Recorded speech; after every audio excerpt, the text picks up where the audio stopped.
You're watching Keys Kruisers on the Keys411.com.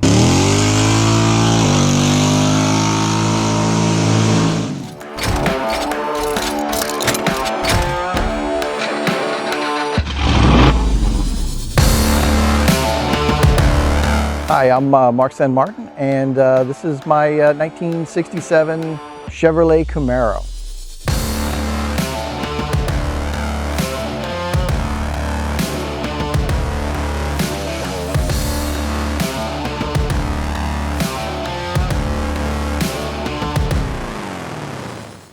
So when did I become a car guy? I'd say probably my whole life. I remember as a kid, I always had all the Matchbox cars and I always had all the hot rod ones, you know, all the muscle car ones. Those are the ones I liked the most. We grew up a little bit on the poor side of town when I was a kid. And actually my first car was a 1976 Dodge Duster, Plymouth Duster. And my aunt had it and she didn't want it anymore, so she gave it to me. I was 16 and grew up in New Jersey. In New Jersey, you can't drive till you're 17. So the car never really left the driveway, but I put a lot of miles on it in that driveway.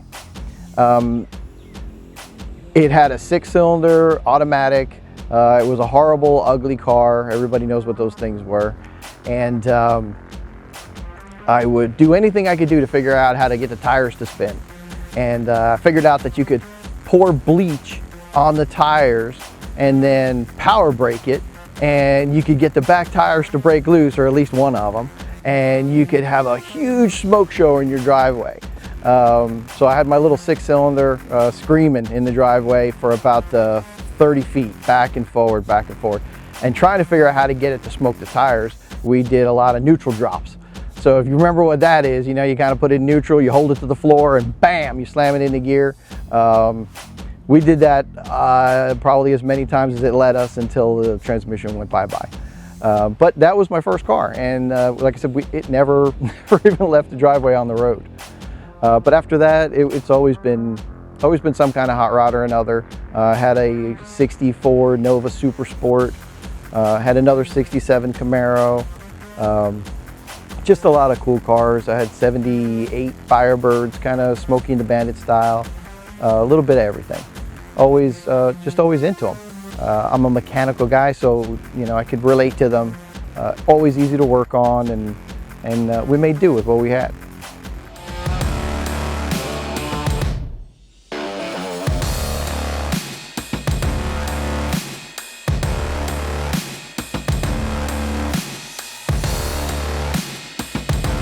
The reason we're here today was really to talk about my 67 Camaro.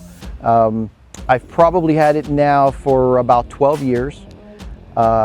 It was a California car, born in California, lived in California its whole life. I found it on the internet, and it was unfortunately the product of a divorce. It was the only thing the guy wanted to keep in his divorce, so of course she made sure she kept it, and she beat it up pretty good. When I got it, she had taken a frying pan to it, busted out all the glass, dented it up one side and down the other. It came out from California on an enclosed trailer, but it was in rough shape, but it had really good bones. Somebody had already swapped it out. It was a 6-cylinder automatic on the tree. Actually, it was a 3 on the tree to begin with, and they had swapped it to a V8. Older 350, nothing fancy.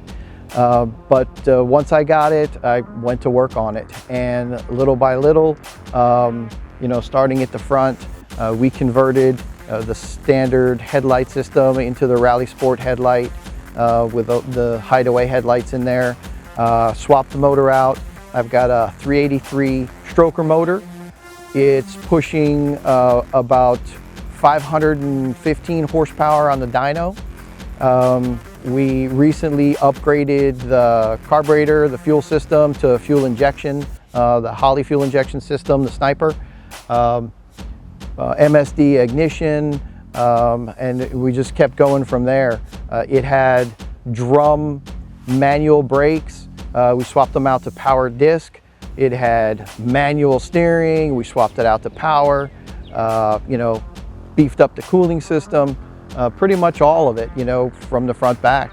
And then when we got to the inside, same thing. We ripped the carpet out. You know, we put the Dynamat in there, new carpet, repainted the dash, custom gauges. I couldn't find gauges that I really liked in a factory setup, so we fabbed them up, so they came out really cool. Shifter, didn't have a console, new seats, the whole kit and caboodle from here in, glass, tinted windows, all of that. And then back here we refinished the trunk. We did the tail lights. We've got strobe tail lights in there for a little bit of an extra safety feature. We've got exhaust cutouts on it, electric cutouts, so we can flip the switch and go from Flowmasters to open headers, and at the flip of a switch. So it's a nice rounded out car. It's a good street driver. The stance is lowered a little bit. We've got coilover springs in it. And we've got as big of tires as we could get on there without tubbing it. I really wanted to go a little bit bigger, but I had to stop at cutting up the inside of the car, because I've got kids and I've got a family and I want to have a back seat, and it is the family cruiser. You know, we can jump in this, we can go to IHOP and have breakfast, and that's kind of the point of the car, to enjoy it. So I've lived here now in Marathon for just over 30 years, and you know, people think about the Keys and you see the commercials and you see boating and you see fishing and diving, and we've got lots of that stuff, and it's great because there's no place like it. But we've got a huge car culture here too. The Home Depot, the local state parks, and a couple of different private individuals put on car shows probably 6 or 8 times a year. There's car clubs throughout the Keys. There's a Lower Keys one and a Middle Keys one. It's a real diverse group. Everything from the real old. We've got, you know, there are guys with cars from the 20s and cars like mine and muscle cars. We've got the foreign cars, and then even the newer ones. We've got one guy who's got a Roush Mustang that's it's all tricked out. The thing's signed by Roush. It's a show winner all the time as well. So if you are coming down to the Keys and there's some way that you could bring your hot rod with you, you definitely won't be out of place here. You're going to enjoy the weather. If it's a convertible or if you don't have AC, it works just as well. You come down here, ride around, and you'll be surprised how many buddies you meet up with just being in the industry.